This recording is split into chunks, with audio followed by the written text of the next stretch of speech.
Alrighty guys, welcome to your 38th video, and in this video, now that we understand all of the different terms concerning waves, we can go ahead and take a look at some simple wave formulas.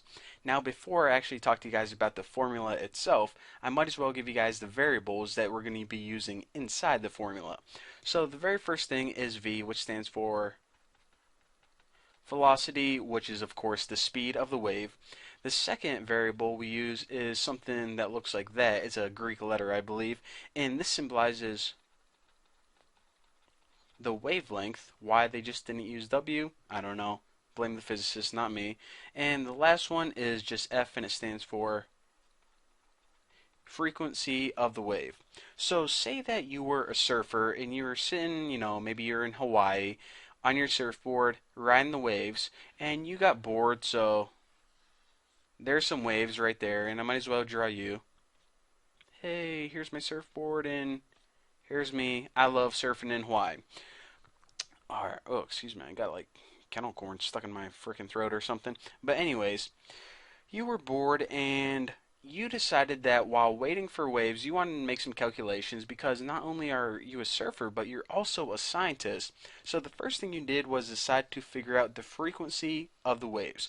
So you had a little watch and you figured out that 5 waves came every minute.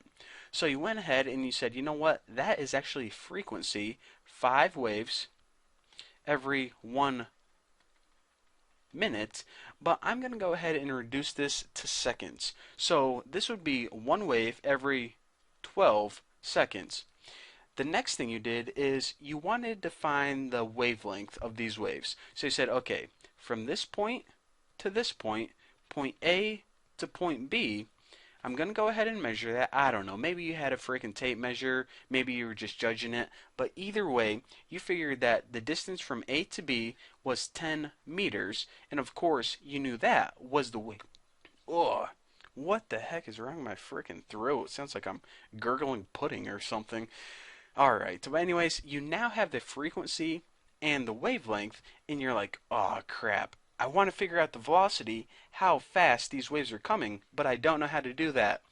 Actually, lucky for you, you watched this tutorial and you know that the formula for velocity equals wavelength times frequency.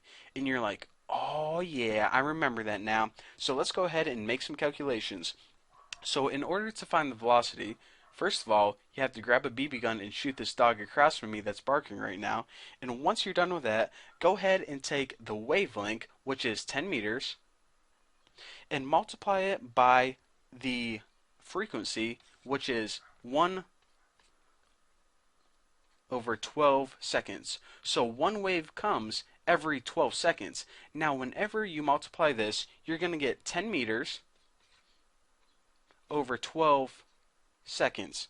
So of course, what this would mean is the velocity for these waves right here is 10 meters over 12 seconds, or 0.83 meters per second.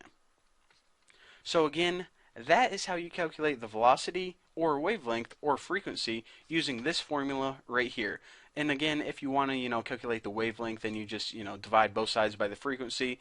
But for this formula, this is usually how it's written. Velocity of a wave equals the wavelength times its frequency. And in this instance, what you would do if you wanted to calculate the wavelength, or excuse me, the velocity of these waves, is you would first, to recap one last time, get the frequency. So you said 5 waves were coming every minute, so 1 wave every 12 seconds. Next, you would get the wavelength, and you would times the wavelength, which is 10 meters, by the frequency, which is 1 over 12, end up with 10 meters over 12 seconds. And once you multiply those, you get your final answer, which is 0.83 meters per second. That is how fast the waves that are going that you're surfing on.